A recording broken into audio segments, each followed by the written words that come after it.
me to start. Awesome. Hi, my name is Oriana Leckert. Thank you so much for coming to this presentation. I'm going to do a slideshow. It's like 20-ish minutes, depending how long-winded I am, and then I'll just do Q&A until we run out of time or questions. And I've been said to ask you to stand in the middle of the room for that mic when you are ready to ask your question. Okay, so yes, this is me, Oriana Leckert. My title is a Director of Publishing and Comics Outreach at Kickstarter. There's sort of 4 elements to my job. I'm like 1 part literary industry expert, 1 part crowdfunding consultant, 1 part life coach, and 1 part cheerleader. I'm basically, my role is to be out in the world of my categories, which is Kickstarter Reads, so that's publishing, comics, journalism, helping people to figure out what Kickstarter is about, understand it better, and then help set folks up for success if they decide they want to use it. You can find me on the internet at Oriana, BKLYN for Brooklyn. That's Twitter and Insta. On Twitter, I mostly talk about work until a certain malevolent billionaire gets done chewing through all the wires and that site falls apart. On Instagram, I post pics of like bike rides and sunsets. So choose your poison. A little bit about me. Before I came to this job, I started my career at Random House before they had absorbed Penguin, before they even thought about trying to absorb Simon & Schuster. I've done a bunch of weird stuff. I was a news writer for Atlas Obscura, copy editor for MTV News, editor-at-large for Hyperallergic, a matchmaker for ghostwriters, and a fact-checker for a book packaging company called Stone Song. This little guy is the book that I wrote, came out in 2015, came out of a long-running journalistic project about DIY art and music collectives all across New York City, primarily in Brooklyn.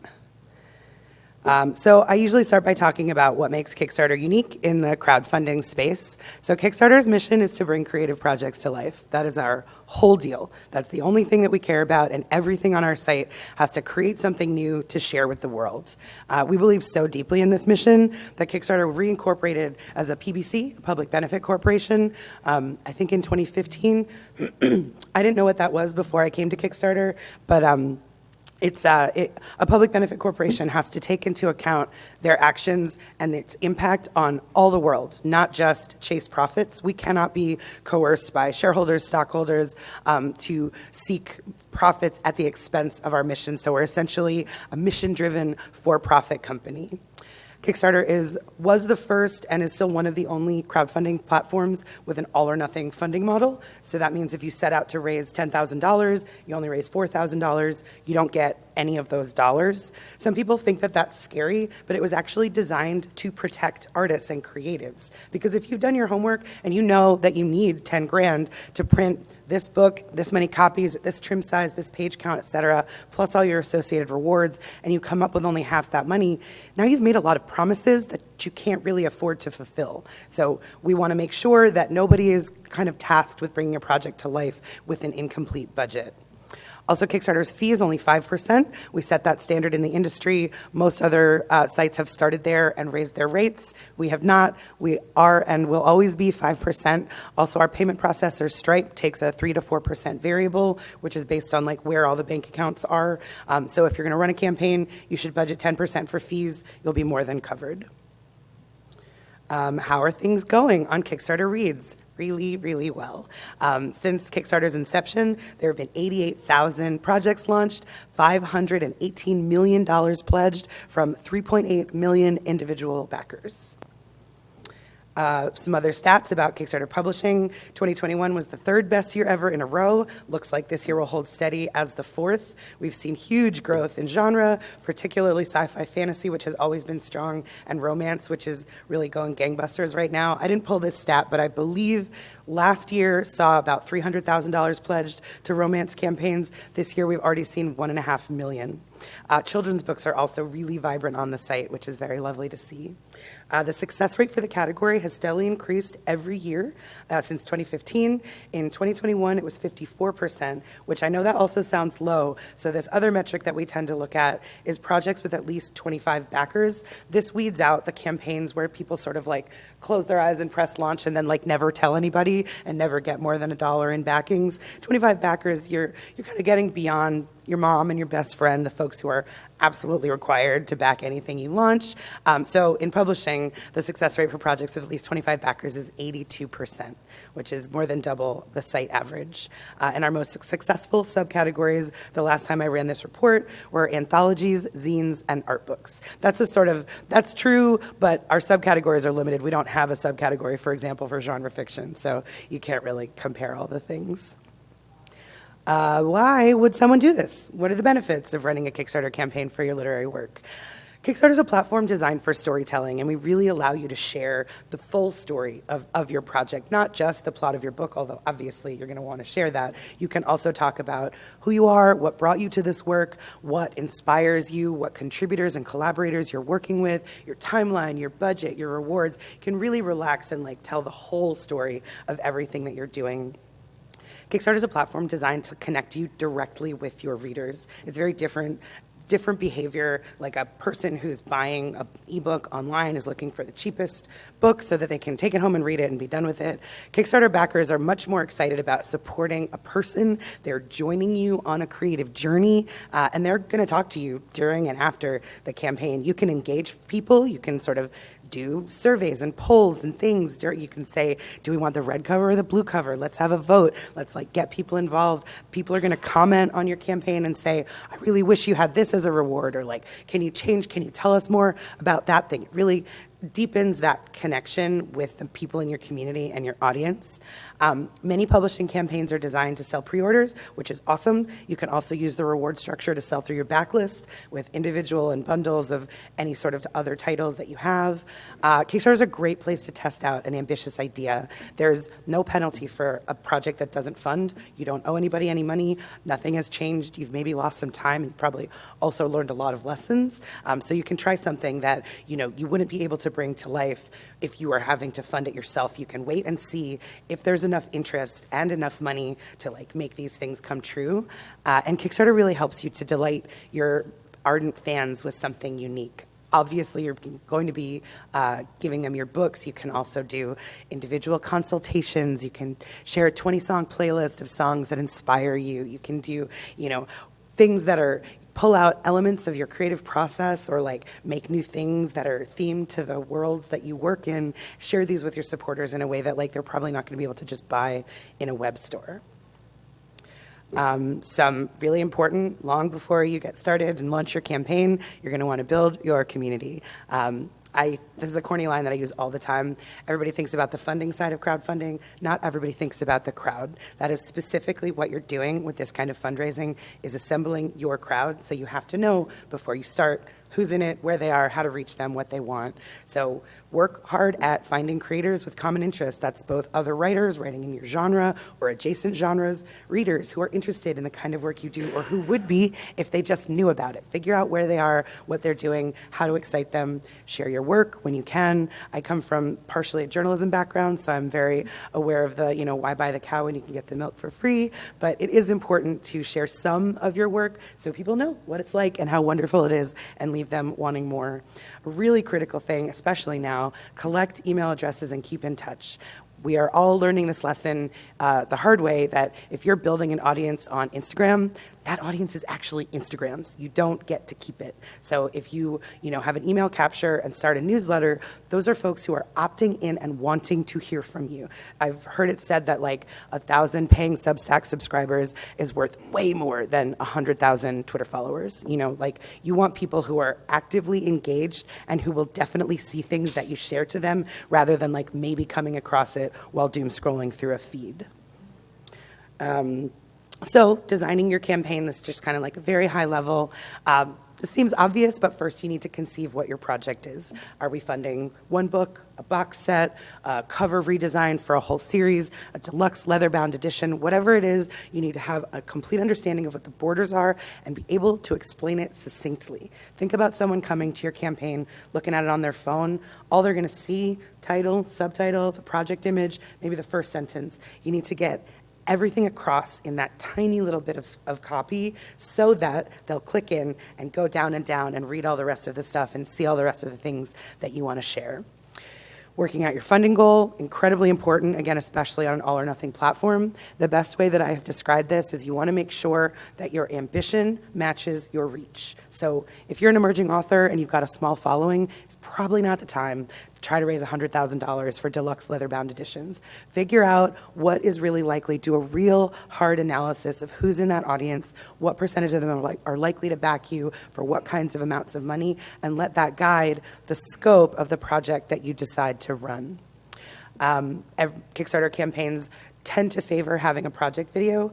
Some people find this to be a huge stumbling block, so I'm here to tell you, you don't have to have one if that is like a deal breaker for you. Plenty of campaigns do really well without a video.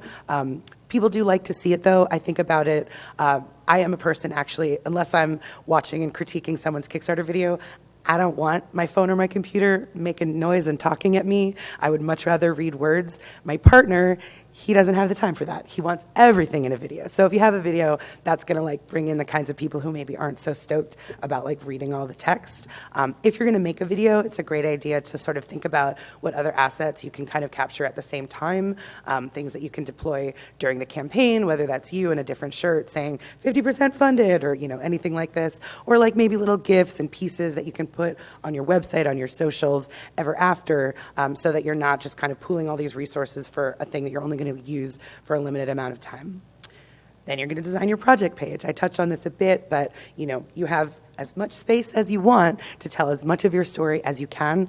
Of course, keep in mind, not every single person is going to read every single word or scroll all the way down the page. So keep the important info up top. Also bear in mind, Kickstarter is on the internet, and the internet is a very visual medium. Even for writers, there should be lots of imagery to keep people interested. If you don't have a lot of like photos or drawings, perhaps you could do graphic headers, bulleted lists, whatever you can do to make it dynamic, keep the eye going down the page.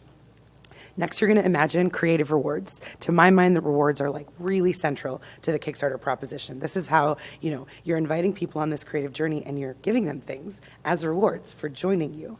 A lot of people assume that if you're going to run a campaign, you have to also turn yourself into a swag production facility, make a bunch of t-shirts and tote bags and mugs. Don't do that. You don't have to. You don't have to do that.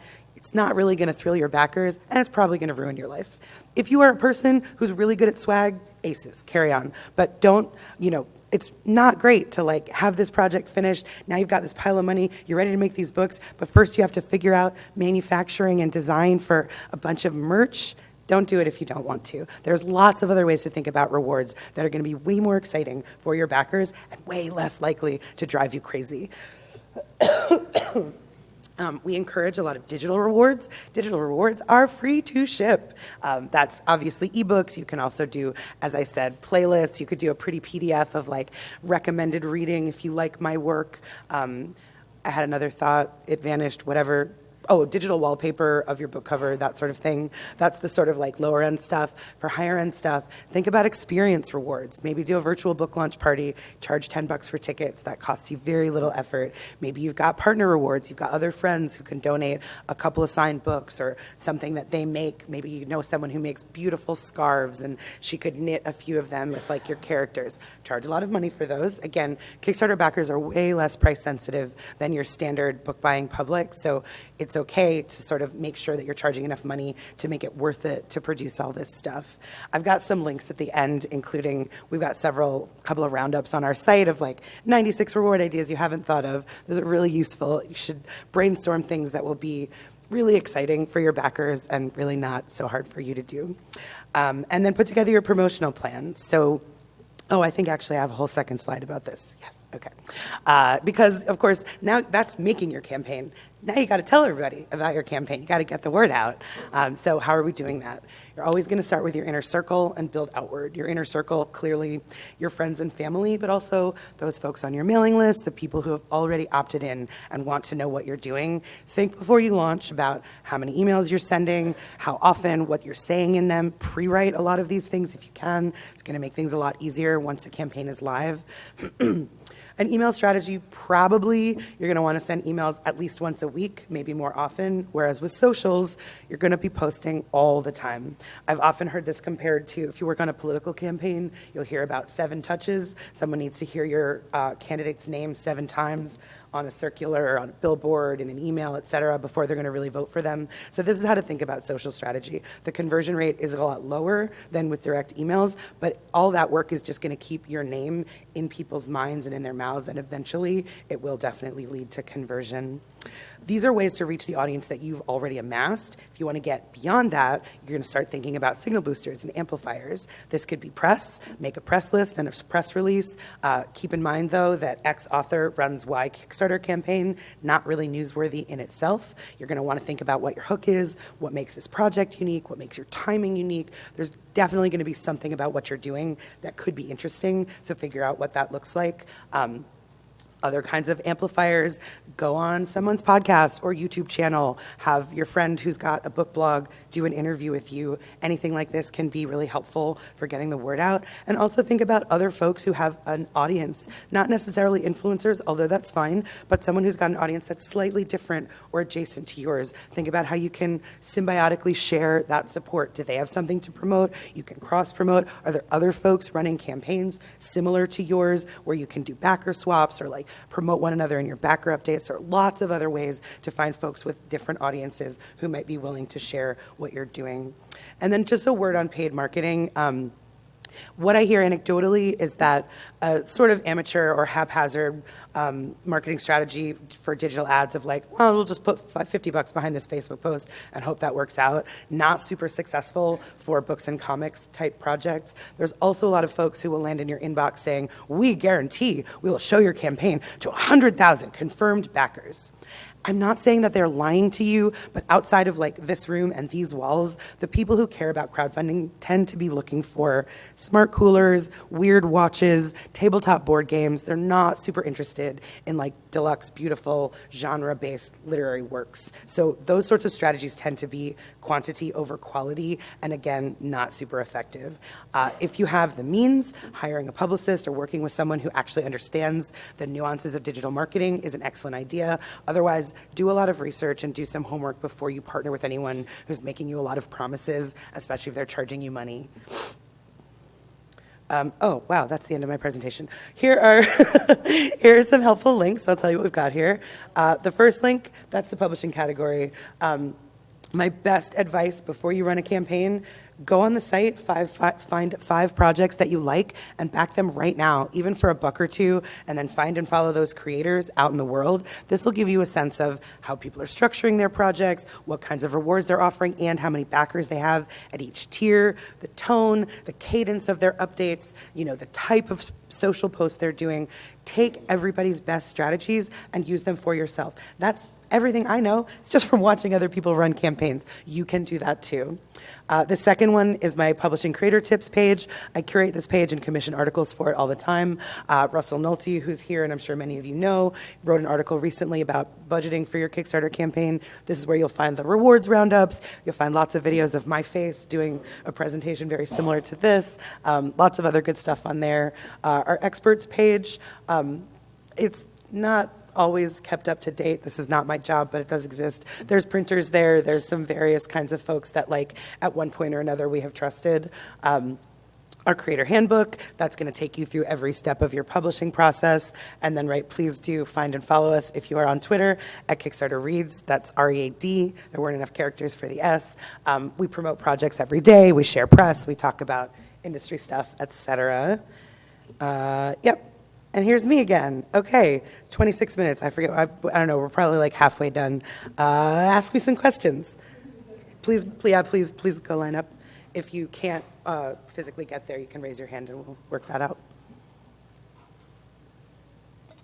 Hi. So, how do taxes work? I am explicitly forbidden to talk about taxes. You got to talk to an accountant. You do have to pay taxes on any money that you raise? Yeah, and you would want to talk to an accountant about, Okay. what calendar year the money's coming in and what your tax burden is going to be and how that's going to get figured out. I can't, I'm not a tax person at all, and so I can't tell you stuff. So if you raise $10,000 and you spend $7,000 on your campaign, what's your responsibility with that? You got to talk to an accountant. I'm sorry. Sorry. Hi. Thanks for all that, Oriana. Yeah.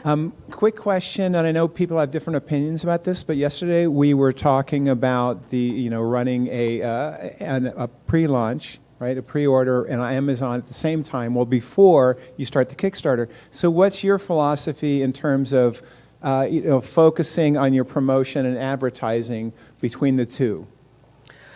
Well, you're doing different things in each place, right? I mean, there's certainly nothing wrong with bringing a book to life on Kickstarter and then making it available later in the trade. An important thing to keep in mind is that what your ask with the Kickstarter campaign is for people to get in on the ground floor, like be a part of your, be your early adopters. And so you definitely want to make sure that they feel comfortable and taken care of. You don't want someone to back your book for $25 and then find it available on Amazon for $20.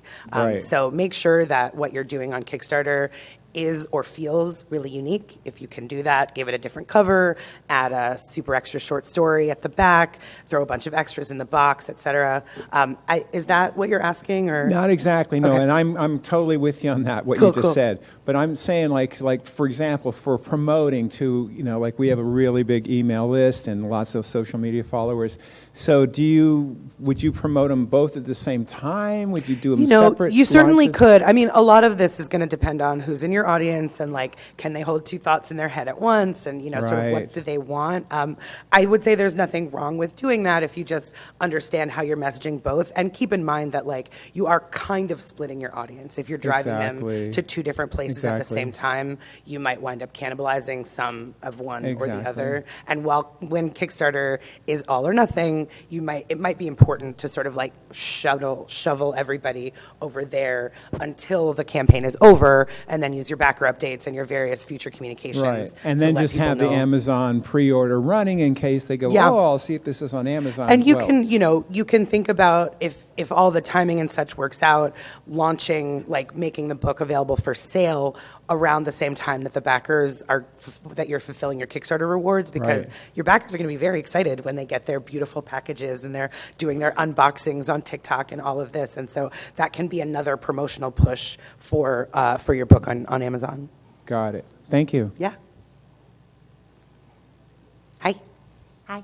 So I have two little questions. The first one is, if you get funded, how quickly does it typically take to get the money? Like, is it a month, a week? Totally, great question. So the way the money technically runs on Kickstarter is that no funds change hand until the project is done. This is why if your project doesn't make it successfully, you don't have to refund anybody, like nothing has moved. So when your project closes, Stripe has a 2-week grace period to go, now they're gonna pull all those monies from all the different accounts, batch it up, subtract the fees, and then they'll send it to you. So 2 weeks after your campaign ends, that's the actual answer to your question. But I just wanted to let you guys know kind of what happens during that time. Okay, and since you were so great with the data, do you find that December or January is actually a slower month for Kickstarter campaigns because of Christmas and people spending so much money for Christmas and the holidays? Yeah, that's a super question. I will actually run through the whole, because our years are like remarkably similar year to year. January, pretty slow. Everybody's got kind of a money hangover. They're a little bit tired of spending money on things. February also. Although I would say January, February can be a pretty cool time to run a campaign because there's not that much else happening on the site. We do run every January a creative prompt called Make 100, which is a great starter campaign. This is our encouragement to start the new year with a new creative project, making exactly 100 of anything. That's not just books. There's, music and plant 100 roses, there's a million things, draw 100 pictures of gnomes, whatever you want. So January, February, kind of slow. March starts to get pretty big. March, April, May, really busy months. June, it begins to tip down because we all forever live on an academic calendar. July and August, also fairly slow. September goes nuts again. September, October are the busiest months on our site. And the beginning of November, exactly as you intuited, Kickstarter is not a great place to be in December. There's a lot of noise just about everything, and also everybody's asking you for money, and also a Kickstarter campaign that you back in December will not yield you anything to put next to the menorah or under the tree. So I usually would say, unless you're pretty experienced or have like a really good reason to do it, I wouldn't run an early campaign in December. I would wait until next year. So that's our annual. Thank you very much. Of course. Hello. Hello.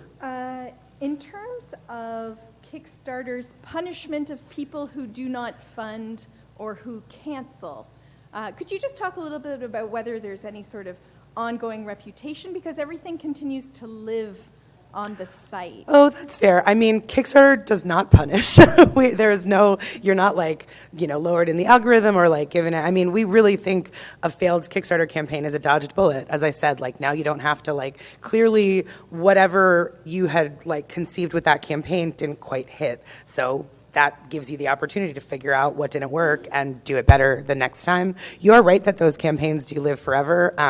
You can and should. So if you're, I think with any campaign, but particularly an unsuccessful one, you cannot change any of your copy once it's over. That's ditto for a canceled campaign. So if you want to write something at the top of it that says, hey, hi, this didn't work out, we're going to, relaunch, or like, thanks for your support, or whatever you want to say, you're welcome to do that. You can also do backer updates forever after. So if you do decide in a couple of months to launch again anew with a different goal, with a different structure, et cetera, first thing you can do is post a backer update on the previous campaign that says, thanks for trying with me before, here we go again, like come on over here, et cetera. So we're definitely still giving you options to talk to the folks that supported you the first time. Yeah. Hi. Hello. You may get the idea that I'm a foreigner here. I'm thinking of moving into audiobooks for my cozy mysteries. Would Kickstarter be an ideal platform to start raising money for that? Yeah, I think so. There's a pretty decent audiobook subcategory. I'm surprised often that it's not more vibrant. There's a little bit of a preference on Kickstarter for like physical items. We're making Right. a book, a widget, a cooler, et cetera. But, obviously people are willing to pay a lot of money for audiobooks. So Yeah, sure. I would say it can work really well. And if I was giving away my ebooks, for example, would there be an issue with them already being in Kindle Unlimited? Could I still I can't send them? speak to what Kindle Unlimited would do. Kickstarter doesn't mind. You're welcome to do Okay. things, give away whatever of your work you want to in whatever formats you can. But yeah, I do know that like Kindle has rules about what you can do and how and Yeah. where, so you'd want to look at that carefully to not run I don't want to afoul. end up in Kindle jail. Okay. Yeah. Thanks ever so much. Thank Yeah, you. of course. Are you in line? Oh, no. Oh, man, come on, you guys. I got like 20 more minutes. Last time I had to like shut it down before the questions were even done. Hi. Hi. So I know you gave like a place to go for creative tips, Yeah, right? should I go for back to things that? to do. But just what are some of the favorites that you've seen kind of since this is your niche, right? On Kickstarter, like what are you seeing authors like doing that you're like, gosh, that's so cool? Oh, I mean, I think the top article on the creator tips page is a guide that I wrote to like each element of your publishing project. So I've got a lot of examples in there. I mean, that's a pretty big question. I think a cool thing I saw in rewards recently is folks probably know Katie Roberts and Jenny Nordbeck and several other writers did a big campaign for Bonkers Romance where they made 3 books between the 6 of them, and they had custom vellum art inserts. There were like 10 different pieces of art, and you could choose which 2 you wanted for your book. So that allows readers to kind of customize their books without the creators to have to do split print runs and like pay a lot of money for like smaller runs. I thought that was very clever. A cool thing I saw for promotion, this came out of comics. I saw a couple of comics guys all had the campaigns live at once. This was actually not that recent. It was in early COVID days. They did a live drawing event where they brought all of their audiences together to watch so that they were sort of, trading promotion with each other and like sharing their work with each other's audience. I mean, just like, it's hard for me to just like, I don't know, this is a thing or that's a thing. But I think, the best thing to do is just look at other campaigns, see what other people are doing. You can sort, if you go to Kickstarter Publishing, you can also you can sort by like successful campaigns that were projects we loved, organized by those with the highest backers. And then you can start to take a look at what like the big guys have done and are doing. I think that's a good way to do it. Hi. I have 2 questions. Great. The first is how would this work for filmmakers? Do you have any tips for funding a short film? Well, film isn't my category. We've got a couple of people who run that category. I think film at Kickstarter.com will get you to them. But I would say this, I mean, film, I'm glad I don't work in film. It's a really different proposition because films are so expensive and they don't have really physical rewards. A lot of stuff I see is like, for $1,000 we'll give you producer credit and things like that, or like early access to the film, but I understand that that sort of can screw things up on the festival circuit. The answer is I don't really know. Like, film's pretty specific. I wouldn't ask Elise and Liz to try to talk about how to run a book campaign. So there are, go to Kickstarter.com/film, see what other people are doing just the same. There's probably also resources there for filmmakers. I've got a campaign live right now that is technically a film campaign. It's a bunch of comics artists are writing a short horror film, and they've raised over $100,000. So check them out. It's called Room Service. I think it closes today. And then my next question is, what are your responsibilities? What do you do for them? What's your day-to-day like? Yeah.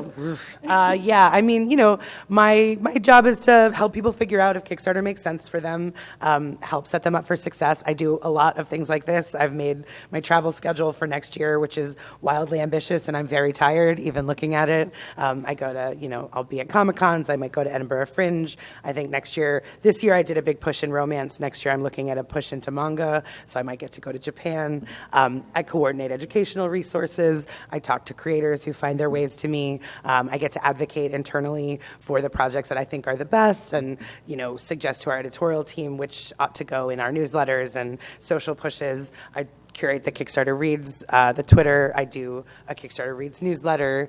I twice a week open every single project that has launched in my categories so I can look at them and see who's doing what. And I talk to creators all day, every day. I'm like always working, never working. It's hard for me to go to a dinner party and not start encouraging people to run campaigns.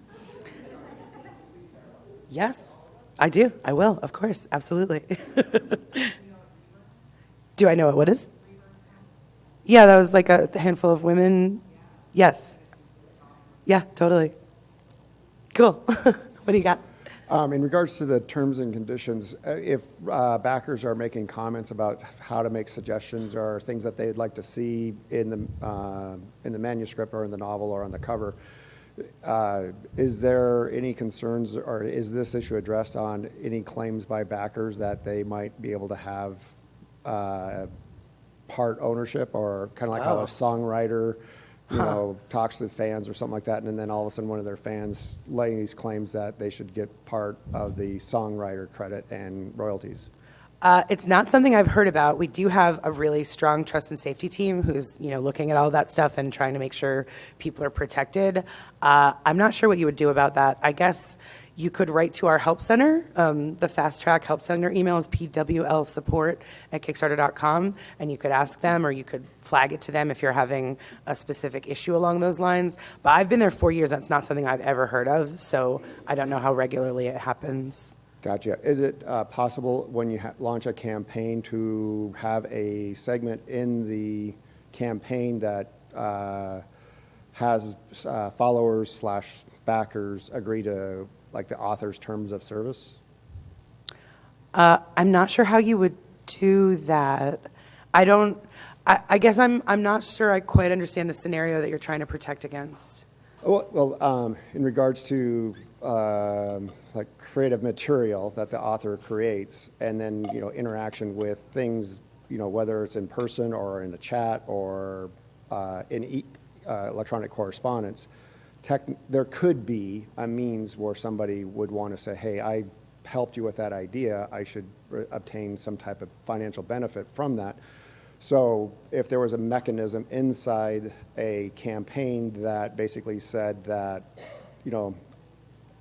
the author or the publishing company that runs the campaign comes out with these terms of service and says, as a follower, as a backer, you agree to these terms and conditions of this campaign. Yeah, I hear you. I guess, I don't know. I've never seen that done before, but I've never encountered the problem you're describing. I really would probably check with our trust and safety team just to make sure. I don't see anything wrong with an agreement like that. You could even put it in your survey that says, since you've backed this campaign, you agree to abide by, et cetera. But I don't know what legal ramifications that would have for you, for Kickstarter. So I would probably check with our support folks and see if they could help you navigate that. Sure, thank you. Yeah, totally. We backed a board game campaign in early 2020, Southeast Asia, and it took almost 2 years to get it, and they kept us updated, and it was fantastic when it showed up. What is the general expectation for delivery once a campaign is over? Yeah, that's a great question. You set those terms. Like Kickstarter is kind of a neutral platform that allows you to make a contract with your supporters. So if you say to them, I'm gonna get you this book in 6 months, it's your reputation that's on the hook for that. And, Kickstarter backers are extremely forgiving. If you say like, hey, the books fell off the back of a boat, we're gonna need some more time. I actually was just talking to Will White and his team, someone probably familiar to all of y'all, that they had a box of signed tip-in signature pages that got lost. And so, they did an update. They, let the backers know what had happened. And rather than people being angry about the delays, there was this overwhelming show of support. They were like, Will, we're so sorry. We're so sad. That sucks for you so much. I mean, you really have sort of like engaged these people on a personal level. So will you have 1 or 2 people if you say delays, shipping challenges, paper shortages, 1 or 2 people like grousing about it? Sure. But generally, so long as you're being really transparent, and exactly as you described it, like, I'm sure you weren't like super thrilled that it was a year late, but then you got it and it was amazing and you knew all along what was happening and why. So I would say you set your own expectations and therefore give yourself a buffer. Things are very weird in the world right now. If you think you can do it in 6 months, go ahead and set it for 9 months. As we all know, if you say it's coming in June and they get it in May, people are over the moon. If they get it like 30 seconds late without any reason for why, they're mad at you on Twitter.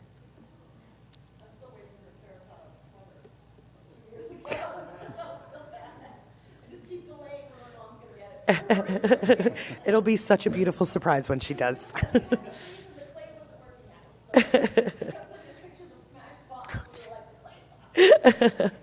Hi, what do you got? Hi. Please forgive if this is coming at you very naive, but I've been to Kickstarter, I think, once in my lifetime. So can you touch on popularity? And I think from the perspective of us authors, the idea is we're hoping to grow audience maybe through the Kickstarter audience. So, yeah. What it takes to get to be one of the listed popular campaigns or kind of how that works into the whole goal of the Kickstarter campaign? Yeah, that's a great question. Thanks. So, we do get to watch backer behavior and popularity and how different it is in various categories. In publishing, you can assume probably 15 to 30% of your project backers are going to come through Kickstarter. We have a pie chart actually in your creator dashboard that demonstrates that for you. So you're probably bringing 3/4 of the audience with you. That isn't necessarily, people who have subscribed to your newsletter. It's all of your efforts out in the world that are growing your audience through the sort of like event of the campaign also. In other, in comics, the percentage is much higher. We see like 20 to sometimes 50% of backers coming through Kickstarter. This is also part of my job, which you asked. Like, I want that every new person who comes to Kickstarter to back your campaign sees 3 other campaigns that are similar enough that they're like, yeah, wow, there's so much good stuff here. And then they get folded into the ecosystem. So we see that in sci-fi and fantasy. It's starting to tip over in romance. I think mysteries are not far behind, children's books. So that's part of what we want to see. As far as how to sort of Kickstarter's algorithm, this is, I think, tangential to your question, but I'm going to answer it anyway. It is really clear to us who has come over from like a very Amazon-focused perspective because their campaign, rather than being called like title of my book, is called like urban fantasy reverse harem with a dark twist, and like it's all loaded up with keywords, which I get. Like I understand why you would do that for Amazon. That's not effective on Kickstarter, and it's not necessary at all. Our algorithm is pretty purely driven by campaigns that are doing well. And that doesn't even mean, only the campaigns that are raising 6 figures. If you've got a whole bunch of backers all at once, even for a low amount, that tells the system, oh, this is working. People want to see this. Let's show it to more people. So that will elevate it in search results. There's a lot of little carousels and macros all around the site and through our emails that are like personalized, if you like this, you will also like that, et cetera. So really, the way to have a good campaign is to have a good campaign. The better you're doing, the more people our algorithm will show it to, and that's going to bring you more backers just from the ecosystem of Kickstarter. Hi. Hey. I've heard multiple recommendations to just do it. Just start a Kickstarter and see how it goes and all this. So, and then my question, and then don't start with your big idea. Like, wait, do a couple, campaigns first, and that sounds really logical to me. But the question is does it burn out your list? Does it burn out your following to some degree? I think that's going to be a different question, author to author, reader to reader. If you're funding different things, I don't know why it's different than them just buying each of your subsequent books in a series. Right. I will say on Kickstarter, at least when you're an early creator, you must fulfill your first campaign before you can launch your second. Right. So you want to make sure, if your plans are launch 3 books in a trilogy 3 months apart, that's not going to work. I will also say, it is, oh cool, 5 minutes left. It is about the same amount of work to raise $5,000 as $15,000. So there's a good argument to be made to marshal your resources and just do the big one rather than little small ones. But I think an argument can be made either way. Certainly stakes seem a lot lower to just fund a small thing, get your footing, figure out how everything works, and then burst out with your big one later. Got it. And you were saying before, December is really not a good month for Kickstarter? I wouldn't start right now, yeah. Even with a small test? You could. I mean, I'm not forbidding you to do it, but I'm saying if you want to No, but you're the expert, know. Well, if you want to set yourself up for success, I would say now is not the time. I would say wait and do it in second or third week of January or beyond. Got And it. also, where are we now? We're the middle of November. You need some time to do prep work. If you just launch without doing any of those plans and pre-writes and rewards and backer swaps and all, if you just get it out there, you're doing yourself a disservice. You Right. haven't really laying Right. the groundwork, and you're going to have also everybody's going somewhere for Thanksgiving and somewhere else for you really want to hit your readers when they're online and looking for cool stuff. And just December is just such a weird month for everybody. I really wouldn't recommend it. Got it. Thank you. Yeah. Y'all. Oh, good. There's one more. Hello. Hi. To ask my question, I forgot the word that I needed. It's when you're at a checkout and you see something cute and you're like, yeah, I want that. Oh, like an impulse buy? Impulse buy. Okay, so with ebook readers, that's who I would be marketing to mostly. So if I'm doing a really elegant, paperback and all the pretty shinies, and they buy it, I've never used Kickstarter before. So they pledge it, and then, 6 months later, it's ready. And the campaign ends when you gather all the money, right? You reach your goal? Yep. Okay, so what about when it actually comes to pulling that money? What if the readers change their mind? Does that happen? No, so when you if you go on the site and back a campaign, you have to check some boxes that say I understand I'm committing this money, even though it's not going to be pulled out of my account for another however many days. Okay. So that's what Stripe is there to do. Will during from the 3 weeks between when someone pledges and when they collect, somebody has gone bankrupt and somebody else has, thrown their credit card in the garbage disposal and whatever. A few people, Stripe will not be able to collect, but by pledging, you are committing to pay that money. So for the most part, you're going to get all that money. Awesome. Thank you. Yeah.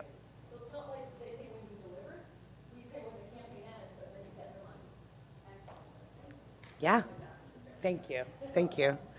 We've got 4 minutes. Oh, no, just kidding, 2 minutes. But still, that's time for one more if someone wants. Clearly, ask me anything, or else you can all go and reclaim 2 minutes of your time. I don't care. Amazed, do it. You mentioned earlier something about momentum, and I'm wondering, is it better to have, let's say, your inner circle, your friends, your family, is it better for them to support you in small increments so that it's getting hit multiple times, or to just give you one lump sum? One backer can only back a campaign one time. I mean, I suppose they could pledge for $10 and then come back next week and increase their bid to $20. But no, I don't think, I think getting people want to join a winning team, so the stronger of a start you have, the bigger, the the better you're doing earlier, the more people who see the campaign are going to be like, yeah, this is going great. So I would say if folks in your inner circle are going to donate, ask them to donate early and as much as they are comfortable doing. That's going to really help set you up for campaign success. Thank you.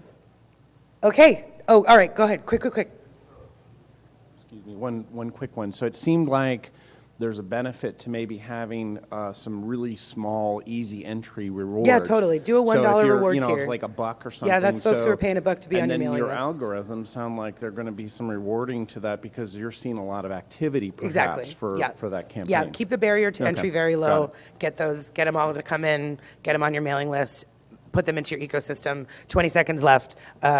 Oriana, BKLYN, my DMs are always open. My inbox is always full. I promise I'll do my best to get back to you. Thank you so much for coming.